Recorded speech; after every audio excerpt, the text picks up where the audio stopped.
So let's start the topic with turbo machinery. So in turbo machinery we will deal with different types of hydraulic turbines, means impulse turbine and reaction turbine. So in the impulse turbine we have Pelton wheel, and in reaction turbine we have Francis and Kaplan. Okay, so this is the figure for impulse turbine. So in impulse turbine we have a reservoir. In reaction turbine also we have a reservoir. So this is applicable to both, whether it's a reaction turbine or impulse turbine. So this is the turbine. So in this we have a reservoir tank first of all, in which the fluid has been stored, and then we have a penstock to bring the water from the reservoir to the tank to the turbine, and in between we have a surge tank. The surge tank is used to absorb the water hammer. Okay, means the difference of pressure occurring due to the stoppage of turbine or due to the extra addition of water into the storage. Okay, so due to both cases we have a difference of pressure produced in the pipe. So to nullify that effect we have a surge tank installed. Okay, so from the reservoir tank we have a penstock installed to bring the water from the reservoir, and in between we have a surge tank, and from that surge tank we have once again fluid allowed to go into the turbine. Okay, so these are the following terms. So the top level of the reservoir tank, or the highest level of fluid filled to the reservoir tank, is known as head race level, and the liquid level that is coming after the doing the work in the turbine. So finally the dump level is known as tail race level. Okay, and the difference between head race level and tail race level when no water is flowing is known as gross head. Okay, so first of all, penstock. So penstock is a pipe of large diameter which carry water under pressure from a storage reservoir to the turbine chamber. Okay, then we have surge tank, which is an open operation tank provided in the midway of penstock to absorb water pressure hammer. Okay, during the sudden stoppage of flow in the turbines.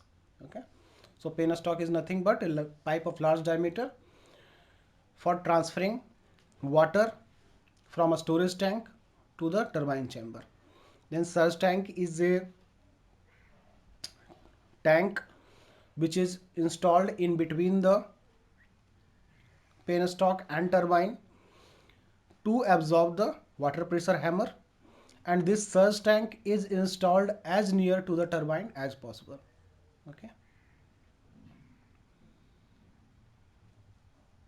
so that it absorbs the pressure from both sides, so we have less disturbance of pressure given to the turbine. Okay, now we have gross head. So gross head is the difference between head race level and tail race level when no water is flowing. Okay, so this is the main thing, that no water is flowing. We are taking the difference of height when no water is flowing. Okay, so that's the gross head. Then we have net head or effective head, or the head with which we are operating the turbine. So net head is the gross head minus head loss due to friction. So net head or effective head is the head available to the inlet of the turbine. Okay, it is denoted by H. So net head is equal to gross head minus head loss due to friction in pipes. Okay, or penstock, head loss due to friction in penstock. So this is equal to net head available at the inlet minus net head available at the outlet.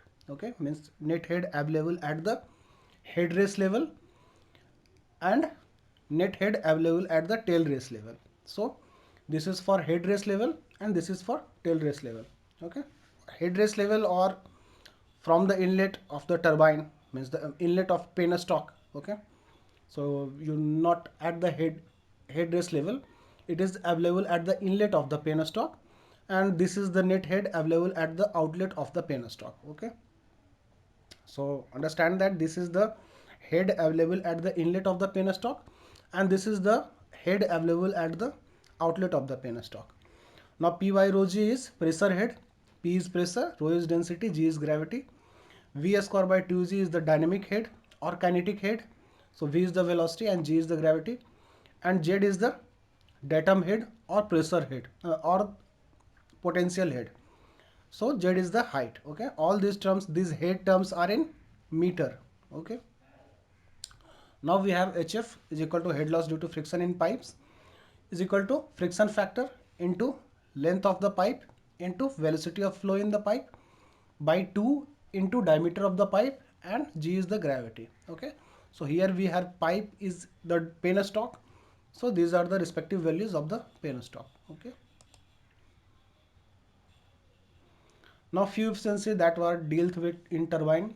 So first one is the hydraulic efficiency, which is also known as blade efficiency. So hydraulic efficiency or blade efficiency is equal to rotor power or runner power or impeller power or power available at the runner. Okay. Now WP is the total power available at the inlet or the water power. Okay. So this is the power available at the inlet of the turbine or available to operate the turbine from the penstock. Okay, so from the penstock outlet of the penstock, what energy we are getting?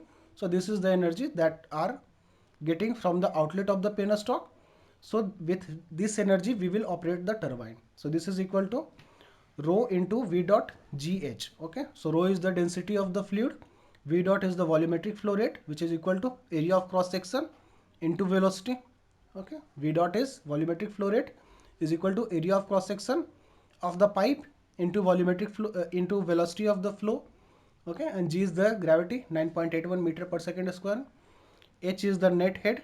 Okay, or in terms of kinetic energy we have m into v1 square by 2, where m is the mass of the fluid. Okay, v1 is the velocity of the fluid available at the inlet, and by 2, so m is the total mass of the fluid coming out of the penstock and going to the turbine. So m is total mass and v1 is the flow rate of that mass. Okay, going into the turbine. Okay, so these are available, total available energy to the turbine, and rp is the work delivered to the runner of the turbine, because there would be some losses also. So first we are given WP. First of all we have HG, gross head, and from gross head we have subtracted HF, head loss due to friction. Now after that head loss due to friction, some other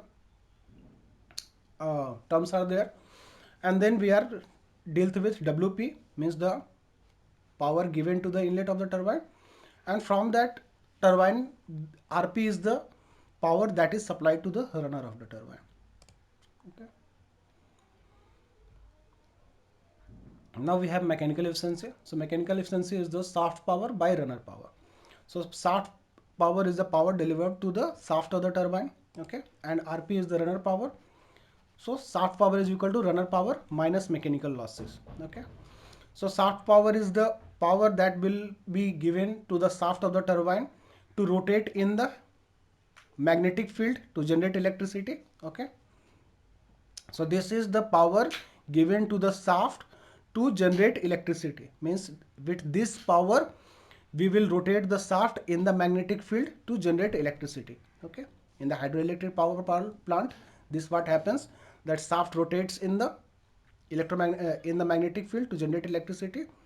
Okay, so in a steam engines we use a steam to rotate the shaft, and in hydraulic turbines we use water to rotate the shaft. Okay, so in a steam turbine we use a steam to rotate the shaft, and in hydraulic turbines we use water to rotate the shaft. Okay, so mechanical efficiency is equal to shaft power by runner power. Okay, Now we have volumetric efficiency. So volumetric efficiency is equal to volume of water striking at the runner by volume of water supplied at the inlet of the turbine. Then we have overall efficiency, which is the product of mechanical efficiency and hydraulic efficiency. So overall efficiency is equal to shaft power by power available at the inlet of the turbine, rho v dot gh or m v1 square by 2. Okay. So WP is rho v dot gh or m v1 square by 2, and shaft power is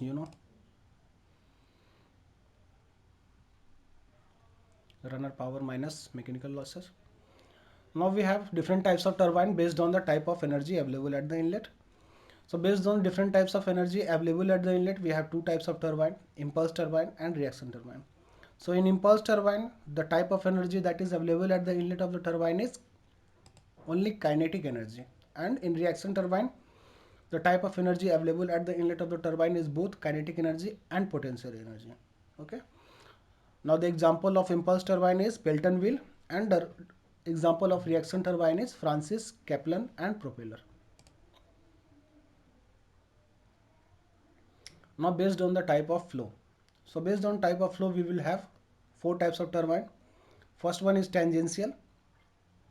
Second one is radially inward. Third one is axial flow. And fourth one is mixed flow. So for tangential flow, we have Pelton wheel. Radially inward flow, we have Francis. Axially flow, we have Kaplan and propeller. And mixed flow, we have modern Francis. So based on type of flow means the type of flow that is happening in the turbine.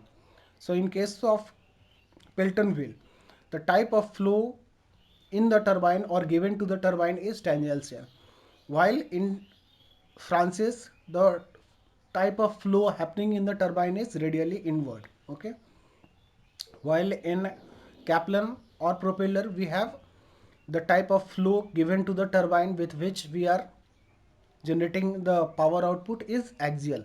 Okay, and in modern Francis we have mixed flow. Okay. Now based on head and discharge. So based on head and discharge, we have three types.